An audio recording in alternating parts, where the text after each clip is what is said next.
Hello, good morning. Yellow कलरचं office time इथे दिसतंय. अतिशय नो केअर प्लांट आहे. सहजपणे आपण पॉटमध्ये एखाद्या काडी खोचून लावू शकतो. तर ह्याला ऑफिस टाईम ह्याच्यासाठी म्हणतात की हे 9 वाजता सकाळी उमलतात ह्याची फुलं आणि 5 वाजता मिटतात. तर ह्याला ऑफिस टाईम किंवा ऑफिस गर्ल असं सुद्धा म्हणतात.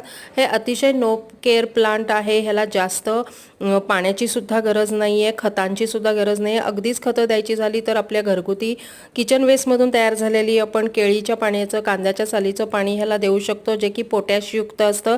सगळे मायक्रोन्यूट्रिएंट्स त्याच्यामध्ये मिळतात. पण ह्याला सगळ्यात महत्त्वाचं म्हणजे भरपूर ऊन मिळणं खूप गरजेचं आहे. अशा ठिकाणी ठेवायचं की जिथे भरपूर ऊन मिळतं आणि ह्याला थोडंसंच पाणी द्यायचं आहे आणि वेळोवेळी ह्याला कीड नियंत्रण पण आपण स्प्रे करायचं आहे. म्हणजे कीड लागण्याची शक्यता ह्याच्यावरती खूप असते. तर अशा प्रकारे आपण शेणखत दिल्याने ह्याची छान वाढ होते. तर अशा प्रकारे खतं देत राहायची आणि छानपैकी ही